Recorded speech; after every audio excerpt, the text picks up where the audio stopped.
Boom. Boom. We are back.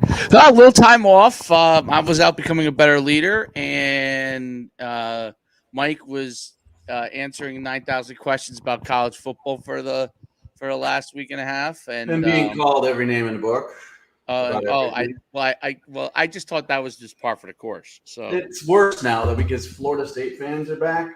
They've sucked for a very long time. And now they beat LSU, and they're acting like they beat Alabama and won the national championship. So, I said that Norvell would probably not make it through the season, and I couldn't find 6 wins in the schedule. So now that they're 2-0, people decided to tell me to go kill myself.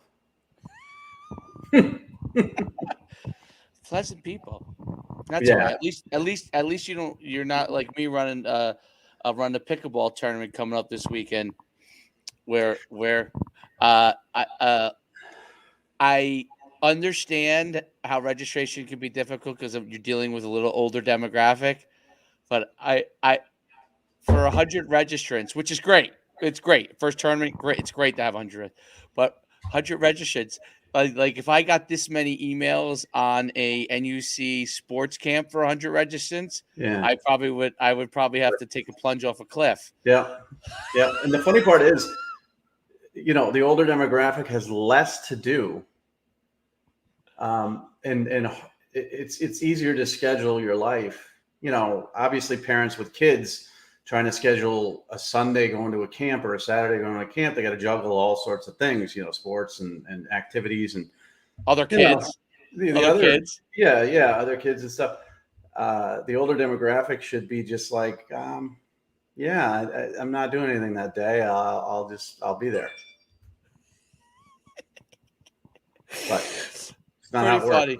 in Pretty life. funny. But let's get to the nuts and bolts of we've Yeah. been churning out some great content on players that have been involved in our D1 promo program. I mean, Parker Meese going through the roof. I mean, Yeah, the linebacker from Texas. He's getting a lot of traction. Is Rauner from Nebraska. Browner. Yeah, it's the fun part of the promo because now we got film. The off season's great. Love it. Workout videos, 7-on-7 videos, summer training videos, all that stuff. Love it. It's important to stay on the radar through those months because you will drop off and never get back again. So it's a constant nudge, to coaches that I'm still here. I'm still working. Ben Hartman's got new video. There's a lot of guys that have real game film now. So now you get something that you can really promote. So I love the off season. I love football season, but I really do like, being able to promote actual helmet pads football. Absolutely. And some of our guys are Chase Enlow was sophomore for the short conference player of the week, ran for like 120 or something like that, and a win. I mean, he's only a sophomore, and I mean, just looked wow. I mean, I had him on a club team. I thought he was really good, but you have a lot of younger kids in that group, and just seeing him on varsity, just starting. I mean, for right Yeah. away. And I got this email from Cade Kennedy, who's another, Oh one of yeah, our players. And it was funny, because I understand what he's saying. He's like, he got ranked by an organization I'd never heard of. So he got a 3-star ranking from them. I have asked both Rivals and 24/7 to be ranked via an email, but no success or response so far. He's not going to get a response, and I'll let him know that. I'm very upfront with people. No, it's not going to. Like until you get offers, they're not going to rank you. Unless you know somebody, and I can't get you ranked. I think 24/7 people probably still hate me. I'm certainly not going to ask Rivals for anything, having departed there after 24 years, and I can't get you ranked. But you're not going to get ranked that way either because, blind emails to these services, unless you're, and this speaks to my Arch Manning thing, like Arch Manning, let's say he was Cade Kennedy and he was emailing people just for fun. He would be ignored, Now, if his email said, I'm the nephew of Peyton and Eli, the grandson of Archie, and I have 50 offers, he would get a response. immediately. But they're not going to look at your film and they're not going to care. So, that's why the promotion is extremely important. And it's one of those things. It's funny. It's like sometimes you get backed up. I got backed up, as you saw this week. Tamiris Williams from Lee County that you just did last night. I got backed up and I didn't do it. And I got a nudge, which was great to get it done. And because I was backed up, I'm going to give him a little bit of extra promotion just for free, and then staying in contact with Ethan Vilmaca, who's killing it out there early in his career. Awesome. Or Marshall X father Brock, the kid, he played JV and he got into varsity and they just made him hand the ball off, but he was running for his life in JV. And, he was saying, I don't know if you'd want to use that. We want to use everything. If you have no offensive line, and I think it's Rauner. Is it Rauner, the one who was running for his life last year? Yeah. Although this year it looks like they really got it shored up. Yeah. We finally got film on him that we could put out there, which is great. And I'm going to be doing that hopefully this week too. But last year's running for his life, but it showed athleticism. It showed things that people didn't think he had in the tool bag, and escapism and all that stuff. That's what they want. So really the only bad film you can send as a quarterback are pick sixes and then bad throws and interceptions and such. But right. You never see those on highlights anyways. That's why evaluating kids over the years is funny, because you can't ever go on a quarterback's highlight tape ever. Not ever, ever, ever. Because on that highlight tape, let's say there's 25 throws. Guess what? They're 25 for 25, all of them dimes, and no bad passes. You have to dig in and look to actually what's happening. You look at Spencer Rattler's line for South Carolina this week against Georgia State. 1 touchdown, 2 picks. Everybody said he struggled, and I don't think he was great. But you go back and watch that game a little bit, and you see one of the picks went right through the hands of his wide receiver, and it's not his fault. So you have to dig in on film, but really any exposure is good exposure is what I say in this, not in my life, but as a prospect trying to get attention, it's good. And you can go to myfootballcamps.com/D1 or NUCsports.com/D1. And we got some new things coming for you. Me and Mike are teaming teaming together on a Winterfest camp that's soon to be coming out. It's out, but we haven't really launched it. And then so stay tuned for that. I mean, that's a rarity. You're gonna have me and Mike in the same building probably for the first time in 13 years. No, more than that. I think the last NUC camp I went to was before Barry Every got hired by you. So when Barry was hired in the late 2000s at Rivals, I'd stopped going to NUC camps. I didn't have to because he was at every one of them. He was at all. So I think the last one I went to was your one in Delaware, believe it or not, at what's the name of that school? Yes, the Red Lion School. So that must have been late 2000s. And Sills I'm trying to think. Probably 8th grade, I think. Who? Yeah, Sills. Sills was in 8th grade. Yeah, because he was there. The whole Red Lion group. They won. I think they won your tournament that year. And he was. I think he might have been a 9th grader or an 8th grade. But that whole Red Lion group. The coach was awesome. Yep. The kids were great. They were fun. That was the last time. After that, you got to remember that after that, I started the VTO camps for Rivals. And I was not competing with you, but I had my new focus on running camps from 0 entries to turning that into Under Armour, and then that moved to Adidas, and now the camp's kind of dying and fizzling. But that was the peak of campdom, and I stopped going to your camps to run my own camps, and it's funny too because we were charging $85 a pop or something like that, and I was getting like Stefan Diggs came to the camp and paid. That's one example. There were first round kids that were paying $85 back in the late 2000s to actually go to camps. And now they won't even go to camps if they're getting free gear, invitations to all-star games. Not money, but you could put money in a bag, they wouldn't show up. So it's a different world in getting elite kids to go to camps now. Yeah, that's it. I think you're more in the emerging prospect realm for the most part. in a Which lot is of what it, you started, which remember? is what we started. Right. So it's Really, what we originally started was really what's full circle. come back full circle as to Yeah. exactly what it really is the emerging prospect thing. It's like, we found Johnny Manziel, Marcus Mariota, we had Stefan Diggs, we had all these guys right when they were like, coach was like, this kid's going to be a guy, like, and yet they hadn't yet got an offer, or maybe they have one. Maybe if they had one today's day and age, if they have one, they're probably not coming. But like if they had maybe one at the time, they were like a freshman or they were a sophomore and they just played varsity or something. And that's what it was. And that's what it's back Yeah. to.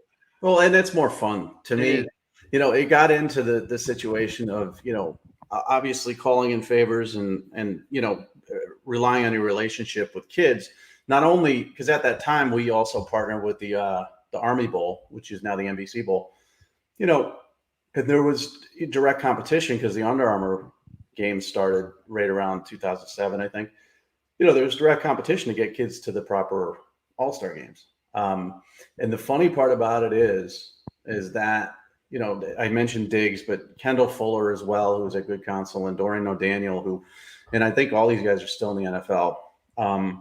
They were good counsel kids. They were extremely loyal to me for whatever reason. Maybe I was nice to them. Maybe they liked me. I don't know. But from 8th grade on, those good counsel kids, Good Counsel was an Under Armour undeniable school or something. What that means is Under Armour was a sponsor of the school and provided all their gear and money for the program. And I was working for the Army at the time, and Diggs and Fuller and Dorian O'Daniel all had committed to the Army Bowl. And Coach Mallory was the head coach of Good Counsel back then. Yeah. Yep. And he was trying to flip those guys to Under Armour because he was under extreme pressure. I mean, these are Maryland kids at an Under Armour undeniable school. And he couldn't get them to go to Under Armour because they were loyal to me for some reason. And what happened is Kevin Plank, the CEO of Under Armour, I don't think he is anymore, but he went into that school and he sat down with these 3 kids trying to get them in the Under Armour game. And they each told him that, no, I'm loyal to Mike Farrell and I'm going to play in the Army Bowl. And Kevin Plank placed a phone call to his Under Armour partners and said, who the hell is this Mike Farrell person? And Under Armour contacted Rivals immediately after that, and we were owned by Yahoo. And we ended up having Under Armour camps within a year, 2 years. And that's kind of how it works in this business. It's like loyalty to that level. When you got a CEO who's a billionaire sitting there in front of these kids telling you, I'll do anything for you to get to Under Armour game, and they say no to you, it really makes people notice. So that's kind of the fun part of the backstory of some of this stuff. And it's funny because you see some people fade away, when you go independent, and then you see some people come back in your life like you. When Mike Farrell Sports becomes successful, and we just signed a deal with Sports Illustrated last week, we announced, there's going to be a lot of those guys that are going to come back and say, oh yeah, how you doing, man? Slap me on the back, and I'm going to tell them to go to hell because I'm too old. I'm too old to play games anymore. So you're either with me or against me. Was that in a movie? Well, I'm sure it was. I've heard it a million times. You're either with me or against me. I just don't know. It's got to be from like the 1600s or, the Men of Troy, even, way back. But yeah, you're either with me or against me type of and that's what this promo is about. Like, if we're with you, we're not against you ever. But I'm getting tagged constantly in week 1 and week 2 highlight films from Huddle from kids. Tagged constantly because they see the promotions that the other kids are going to get. And I DM them and I say, hey, you want this type of promotion, sign up. But you're not going to get free retweets. I mean, that's just not the way it works in life anymore. So, the kids who are on board with this, I think they're all very satisfied with it. They're not getting, a lot of them aren't getting the results they hope for because everybody hopes for, that Kurt Warner story, where you go from bagging groceries to being a Super Bowl guy and someone discovers you. And, but they're getting steady, solid interest, and that's going to lead them to one step, which can lead them to the next step, to the next step. So I haven't got any complaints. Everybody's been happy. No, it's great. It is a process, and that's what you don't go from nowhere to somewhere. So you got to go to somewhere first, then you go become something, right? It's exhausting. Don't you get tired sometimes? As far as what? Just burnt out like on a daily basis. Like there's so much to do, and then listen, it lasts for like an hour, and then I get re-energized. But there are times Yeah. where Well, you know what I do, Mike? I'll give you the Dave Schuman Okay, go ahead. tip of the year for the guy who works around the clock. It better Right? not be illegal narcotics. There's no illegal narcotics. Not good. I'll sit in front of my computer and I get this feeling sometimes, and it's like your eyes just go, Dave, close your eyes, right? Yeah. And I'm telling you this, I do one of two things. I either, if I'm on my computer and I know that like I really can only afford to have 20 minutes maybe, and I sit there, I have a nice comfortable chair to have at my desk. So I just sit there, I just close my eyes. Now I can do this. Not everybody can. I close my eyes 20 minutes, wake up, I'm refreshed, sitting right at my seat. I can't do that. No one can do that. You can do that. I can do it. I can't. And then the other thing I do is then my son has this, like, I don't know, you ever see these really huge beanbag things, you know what I'm saying? Where he sits on it to play video games. Yeah. Yep. Yeah, so what I'll do is I'll put my little like sleep thing on my my whatever they call it on your phone, sleep thing, or on your watch, and I'll set a time for 30 minutes.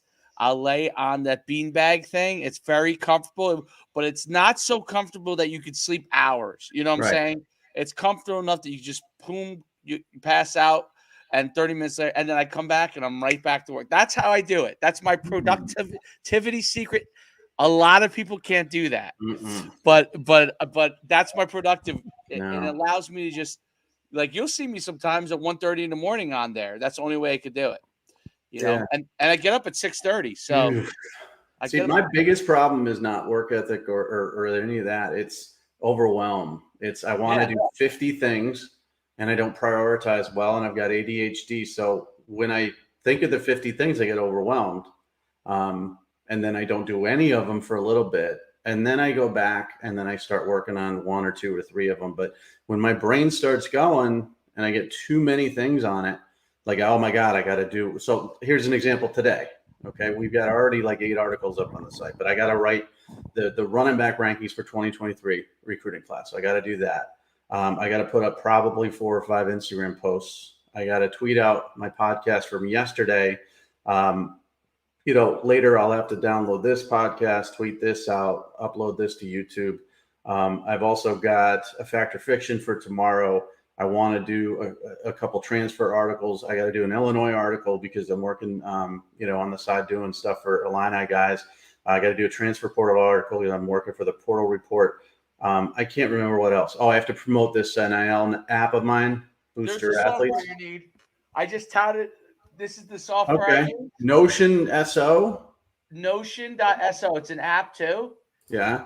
I use it on my computer most of the time, but I have it on my phone because if I'm thinking of something, and it allows me to put all these different.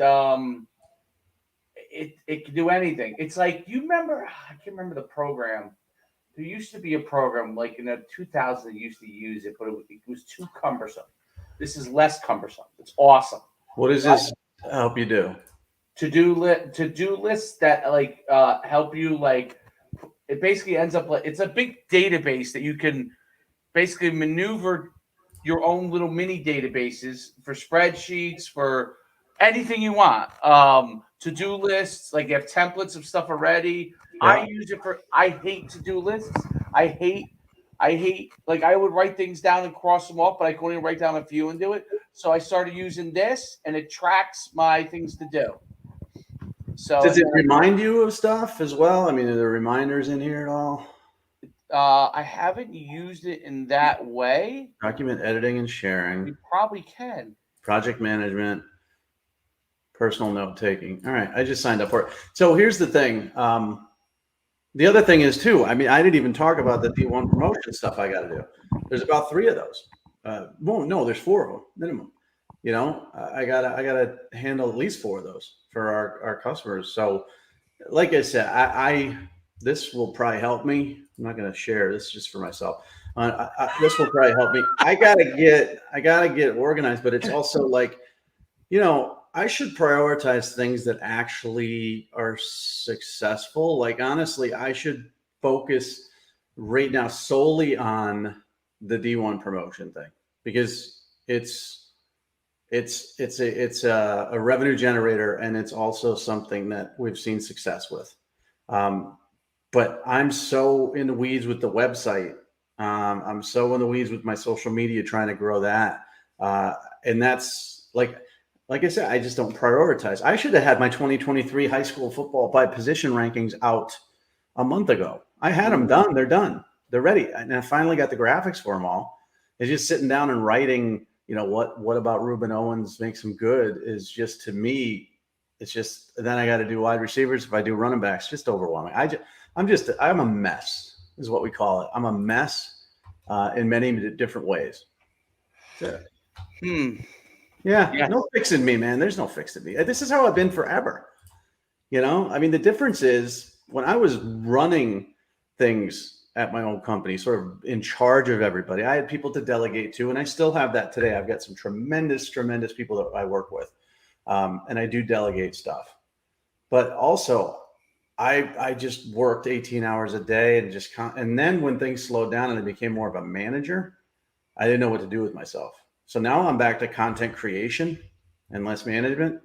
And it's kind of like getting into a rhythm. It's like not doing cardio for 4 years and then trying to run a 5K. It's just, no, every day you got to get up and do a little, and then next day do a little bit more. So it'll get better, but I'm a mess.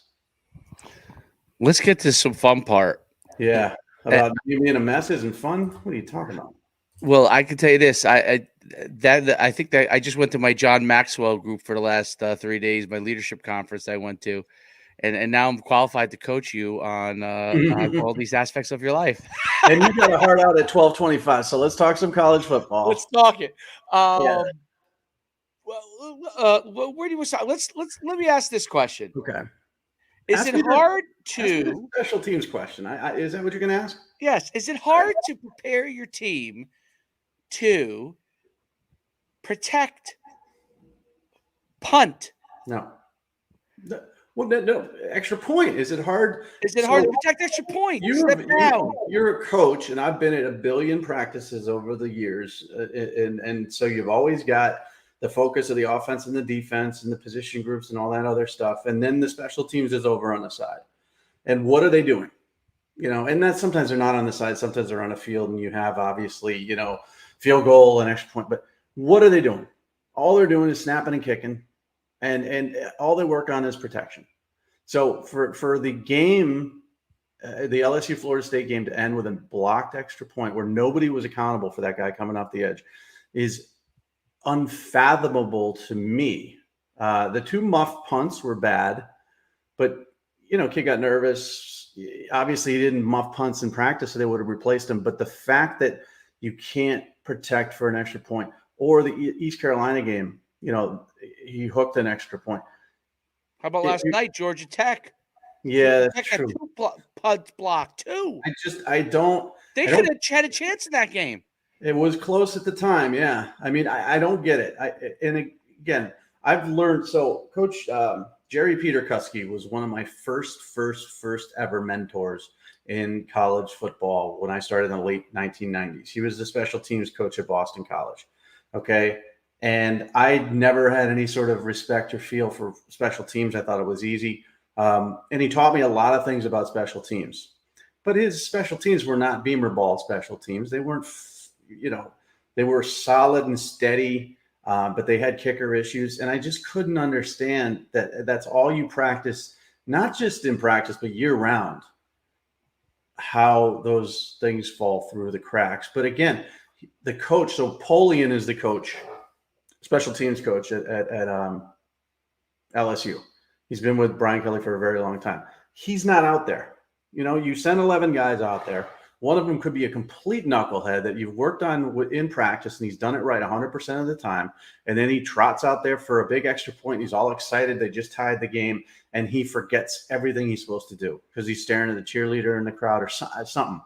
and it becomes your fault as the coach because that bozo didn't get his job done, or the punter, the punt returner drops 2 fair catches because he's nervous.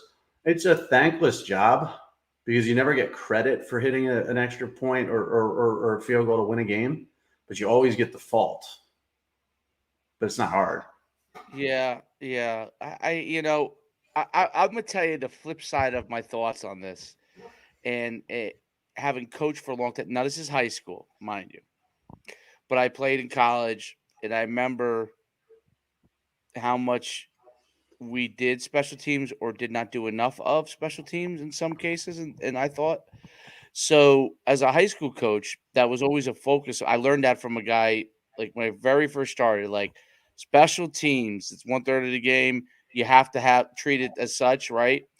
And always had really good special teams. And what I always used to look for is I love to play a team that paid no attention to special teams, because what would happen is you would get you'd punt, you block a punt, you do this, you get all these things because you'd realize that they were in like some sort of basic alignment. All you gotta do is like it's like oh, I can't remember the movie which it is, but you just look and you're like, who's the guy going to be? Who's the guy going to be who I'm coming after? Boom, that's the guy, right? I think it might have been Waterboy, right? Who are we picking on? The quarterback gets underneath there, and they're starting to roll before they get to the Bourbon Bowl, and they're trying to figure out who's who's this little bitch going to be, and who's this going to be, and boom, that's who we're going. Well, that's kind of what it happens. Who's the weak part of that group? And you figure that out, and you just go after him full boat, because somebody, if they haven't paid enough attention to the details of special teams, obviously college coaches have a million things to do, but that game part of that, if that coach hasn't spent enough attention, there's somebody that's a weak point on that team, and there's someone on the other side. If he's a good special teams guy, really good special teams guy, it's all there. He's telling someone, just find me the weak spot. Right. Find it. And we're going after you, go after him 100%. And then that's how you get all of a sudden, like, you're like, how could this happen? Well, they figure it out. This guy doesn't step down hard enough. He's stepping down in practice, but you realize, was he stepping down as hard as the rest of the guys? Someone's figured that out, right? Yeah. Yeah. And that's how that's kind of how it happens. Same thing with punts getting blocked. Like, first of all, and now I understand why they do it, but I hate that alignment where they have the 3 guys in the back who basically are just absorbing the blow, right? As everyone's sprinting at them, instead of having wings and some sort of stuff up front and just a personal protector. That's how I was taught, and I always found it to be the best way. But they do that where they have the 3 guys protecting, and they have the big line, and every once in a while, somebody either just decides at that moment that he's not going to take the blow, and he doesn't, step hard enough into the guy coming, or he misses. It's blocked. I mean, it's always the punt that gets blocked. Is those guys with that little wall protection. Well, and you remember that never used to exist back when you played. That it wasn't that wall. No, it wasn't. It was the punter and 10 guys. And right, you had the wings and you had the personal protectors, and you had the 2 guys out wide. Yeah, and sometimes you didn't even have the personal protector. Like I've seen way back, this 100 years ago, where it was just, okay, all we have to do, because we expect the snap to get back there in X amount of seconds, and we expect the punt to get off in X amount. All you got to do is have the wall up front and not let anybody through. Now, and those blocks, you remember back in the day, were just usually speed guys. Correct. Who just laid out entirely in front of the football. Now, sometimes you can even block the wall into the punter. Correct. It's just, it sets up a lot more problems, or a lot more, but now it's just the trend. It's what everybody does. If you won't find any of those solo personal protector, or much of it, or really no personal protector whatsoever, because that's what everybody did all of a sudden. And what I love is, like, you remember the swinging gate and all that other garbage? Yep. Why? Like, what is the point of that? Like, how are you going to fool somebody by having your entire, and then it's like on this, everybody goes into the regular formation. What does that do? It's almost like special teams coaches sometimes get so bored that they try to create a little bit something extra as well. Well, you're trying to get them to protect the special teams. So in college, I don't know if the swinging gate is as effective as high school. It's definitely effective because people don't practice it. The bottom line is you're trying to make them practice more things than they need to practice, right? So you're right. You can get overly creative to a detriment because you're thinking, if I get them to spend extra time on this, it's taken away. It's all about time, right? Was it college football limited to how long they could very practice? limited, very limited. But I still don't believe that is there's any effect whatsoever. It's almost like you got a special teams coach, and also back in the old days, if you remember, the special team coach always coached another position too. Right. Not anymore. Now it's specialized because you can have more coaches, assistant coaches on the field and field coaches. Now it's usually just special teams guy. And they have so little to do when it comes to repetition. I mean, how many times can you kick an extra point and protect or punt or protect? That sometimes they get overly creative. I forget what game it was. It might have been LSU, Florida State. You had the trio of guys in front of the punter and one of them moved early. First of all, I still don't see how that's possible. I don't. It's almost like, you watch the football and you move when it starts coming back to you. You never move early. What's the point of moving early? So I think they outthink themselves. And I think that can lead to a lot of issues as well. But special teams shouldn't be this hard. But it's college. College kickers suck. You think about it. None of them get drafted, or maybe one or two get drafted every year. And mostly the NFL is filled with guys, either, the great kickers from college football, and there's a few, or foreign guys that have soccer style kicking and maybe, were successful. You have Australian rules punters now, like college kickers for 120 Division I football teams. I would say maybe 8 of them are really, really good and reliable. What was the game last night? The kid who kicked a field goal at the end of the first half, or not the end of the first half, in the second quarter of Georgia Tech, he kicked a long field goal. And I heard his stats coming in. Well, he's 1 for 7, and he's 0 for 5 from this distance. I'm like, why the hell is he even kicking? Like, 1 for 7 is not good. And he nailed the field goal, to his credit. But is that how bad we've gotten when it comes to kickers? My question is, how could that be with all these kicking coaches, long snapping coaches, punting coaches? How could kicking not? The NFL looks like it's better than ever to me. Yes, never miss. They've never, and they moved the extra point back, which is great. Because now every once in a while, but they never missed an extra point ever, and they never missed field goals. But college somehow, it's like a hit or miss. It's how can it be a hit or miss? Like the NFL better than ever because their evaluation, they're only taking the best. You're only getting a few that make it each year. Literally, a guy could come off the street who played soccer for his whole entire life, walk in the building, and he already knows how to kick it better than everybody else. I tell people this story all the time. When I was in high school, my junior year, I did everything, and they tried to have a kick also, okay? Because I could kick off far. I could kick it off to the end zone, right? But they tried to have me kick extra points. I was the worst extra point kicker in the history of extra points, just because I usually scored the touchdown, and now I'm walking over there, and I got to boot it through. I couldn't concentrate. I was like 2 for 8. Well, anyway, to try and make a point of how bad I was, which I already knew how bad I was, they brought in the star in the girls soccer team to have a field goal kicking contest against me. Okay. And I knew her well, and she comes over, and I'm like, oh my God. First of all, I knew she was going to beat me. Okay.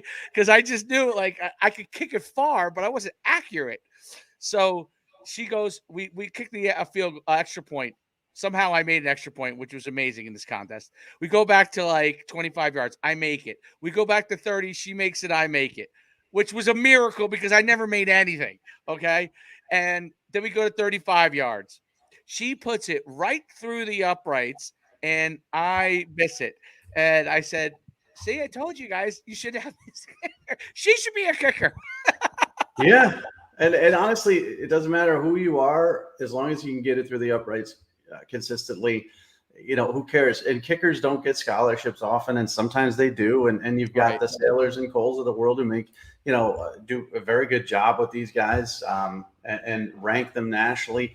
And it's all just a crapshoot. I remember talking about Jerry Peter Kuski. BC had Steve Aponavicius. Now you might not remember that name, but he was the kid they pulled out of the stands to become their kicker because their regular kicker got in a bar fight, because kickers are deep down inside very angry people, and apparently. So he got in a bar fight, and they didn't have a kicker. So they pulled him out. I forget what the fan section was. And he went 2 for 2 in his first game for field goals against Virginia Tech and 2 extra points. And he nicknamed Sid Vicious, and everybody was talking about him like the kicking version of Rudy. Steve Aponavicius proves to everybody he played baseball and soccer. He didn't play football in high school. Sometimes you have a knack for it, and you don't really have to practice, because they found this kid. They found this kid like just screwing around at BC, sneaking into the stadium, kicking field goals. And my buddy Jay Savetti was the graduate assistant back then, and he saw the kid, and he went up to Peter Kuski and he said, I might have our kicker, since our kicker just got arrested. And the rest is history. He's one of their all-time leading kickers. So that's amazing. Kicking is just it's dumb. Special teams are dumb. It can kill you. It could destroy you. I mean, honestly, Florida State fans were up in arms because they felt they should have won that game by 10 because we outplayed them. I go, okay, well, listen to this. You got 2 muffed punts, inside the 30. One of them was inside the 20. That's gifts handed to you. You had an extra point that was blocked. Like, LSU kind of lost that game. Florida State won it, but LSU kind of lost it. So special teams will destroy you. It's so frustrating. This is why I don't like kickers either, and it's not a personal thing. It's just, they're not real football players. You get out there and you punch somebody in the face for 58 minutes and 59 minutes and 50 seconds. And then some kicker trots out who's 150 pounds with a clean white jersey, and he hooks a field goal and you lose the game. It makes you just want to kill somebody. Or he makes the field goal and everybody's like celebrating him and putting him on his shoulders, and he didn't do crap. That I just don't like kickers. Punters, different, but kickers I don't like. Well, punters traditionally are a little more physical because they want them to be somewhat athletic if they have to do something, right? Tackle, they may do a fake. They prefer them. Sometimes you see a lot of guys who are high school quarterbacks that weren't quite good enough to be a Division I quarterback. They end up being your punter, Yeah. So that happens a lot. But speaking of the games, so my take on 2 things. LSU, I think for LSU fans, I think there's no need to worry. Brian Kelly will just I know there are people that don't like him and all that kind of stuff, but I'm just looking at his track record, and the guy has a process of how he goes about things, and it's just going to keep getting better and better, in my opinion. I'm not saying I'm right, but just how he is. Now, recruiting obviously is always your wild card and all this stuff, but as far as the on-the-field stuff, he's really shown to be I think what he did with ND is pretty amazing. So very amazing. What he did to Cincinnati before that. I'm gonna argue with you a little bit here, though. Okay. The Brian Kelly was at Cincinnati, wanted to get to the next level. He wanted to get to that next job. The Brian Kelly at Notre Dame was really motivated to prove to people that you could recruit and win national championships. And he got to the title game, and he got to the playoff twice. This Brian Kelly, at least the one I saw on the sideline Sunday night, is very, very timid compared to that human being. Now, maybe he's going to be the red-faced crazy person, but so many things went wrong in that game, and Brian Kelly was like, I just don't know. Is he cashing out? Will he really want to be successful at LSU? Recruiting takes care of itself. I could go down to LSU, be named the next head football coach, and I could put together a top 5 recruiting class, because the state of Louisiana, unless they go to Alabama, nobody's letting you leave. The story I told you about Leonard Fournette not being allowed to take a visit and cross state lines to Texas, like legit stopped from taking that visit That's how Louisiana works. You're going to get the best kids there. You're going to get kids from Texas. You're going to get kids from the Southeast. You can recruit with your eyes closed. Biggest recruiting advantage in all of college football, LSU. You're going to have talent. But, getting that talent to mesh is kind of difficult. We saw it under Les Miles. We saw it a little bit under Ed Orgeron, aside from the 2019 season. We're seeing it already. You got some knuckleheads doing dumb things. You got fluke injuries. You've got dumb plays. You got Keyshawn Booty scrubbing his social media after the game, and he's clearly, evidently upset on the sidelines. You've got a lot of management to do, and you don't have that at Notre Dame. You don't have that type of personality. Good point. That you're going to have to deal with. That's petulant, and that I don't want to say, that Brian Kelly would have had trouble at LSU with the Honey Badger or any of those other great players, but it's a different ballgame now. You're not a Louisiana guy. You're a Northeast guy. There's going to be no patience for you whatsoever. Did he take the money and run, or does he really want to win a national championship? The guy I saw Sunday night, I don't think he cared enough. Mm-hmm. Or you could argue that with so many star players, they are not going to take it if you get in their face like you would at Notre Dame, where those kids most of the Notre Dame kids raised in a situation where, you got to do academics and football, whereas the LSU kids, a lot of those kids know that they're going to have a great chance to go to the NFL if they do certain things right. And do they want some guy screaming and yelling at them when they know in 2 years, if they at least, play the way they're supposed to play, they're going to go to the NFL. So that meshing, I think the part that you nailed is, can he get them to mesh? And I think that's because, all the external factors that you just mentioned, that could be the issue. And I to me, it looked like this is a guy who hasn't figured it out yet. Right. Like, how do I mesh these guys yet? Like, I haven't figured this out. Yeah. And that's the question you're right on. Like, will he figure that out? ND is like Grand Valley State, Michigan, Cincinnati, Ohio, Notre Dame, Indiana, all the same area. Yeah. All, no matter, obviously there are different levels, but similar. They're northern Midwest kids, right? He's from the Northeast. Yep. And so that's different. You're a Jersey guy. I'm a New England guy. You go down south sometimes, and you're gonna be not shunned, but you're gonna be. It takes you longer to be accepted. Yeah, and so is he going to be given that chance? I mean, Ed Orgeron is a Louisiana native, bleeds LSU. That's a different story. Les Miles came from Oklahoma State. That's in the ballpark. This guy's, I don't know. It's going to be a big challenge for him, especially because he tends to get a little defensive when things don't go well. He's a guy who's thrown players under the bus before. I'm really curious to see if this season goes 5-7 and everybody wants him fired after year one, because if they do go 5-7 or 6-6, they're going to want him gone. How he handles it. So that's a really intriguing situation. He's a great coach. And here's the thing. Marcus Freeman did a great job against Ohio State. They were in the game. And I know you got a hard out in 2 minutes, so we'll end this right here. But how's he going to live up to that? How's he going to live up to Brian Kelly taking Notre Dame to a championship game and 2 playoffs? That's a bar that's really, really high, and it's hard to get there at Notre Dame. So Brian Kelly did a great job, but this to me is fish out of water, bad fit type of thing. Yeah, I you brought up 2 things, because that was the other thing I was thinking about. I thought Marcus Freeman did a really good job. At first, I like Marcus Freeman's. I don't know whether he'll be successful or not, but I like how he carries himself and his demeanor. Mm-hmm. So one way or the other, whether it's ND or not, he's going to be successful. I think he's going to be a successful head coach. He's so young.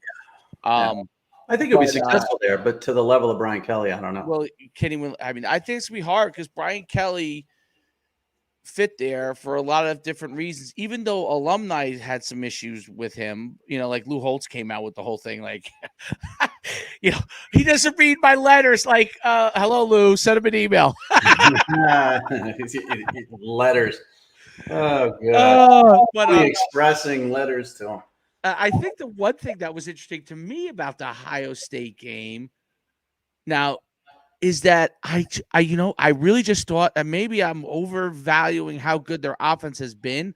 I just thought Ohio State was just going to be able to manhandle ND, and they didn't. And that surprised me. I think that was the major surprise, like I'll there tell were you why. Here's why. Jackson Smith and Jigba went down really early, and CJ Stroud, still as great a quarterback he is, he's still a lock-on guy. We saw it in the Rose Bowl. He locks on one receiver, and that's who he feeds. And he lost his main, target, and he had to adjust. And he did, but it took him a little while to adjust. I think they're going to be really, really good offensively moving forward. And this was what was needed for them. But I expected them to win by 40 as well. Yeah, that was surprising. I hate to cut off because usually it's you cutting me off. Yeah, the way it is. That's fine. I mean, listen, I don't like podcasts. I just don't. I don't know why. I'm verbose and I never shut up. But, like the whole talking, I don't know. So let's end it. Great. I thought we'd cover some really great things. And listen, myfootballcamps.com/D1. Check it out. Everything, our DMs are open. We'll see you next week. Just keep on each week. This is the best time of the year. So I don't know what else to say. It's college football time. No matter what happens, it's college football time.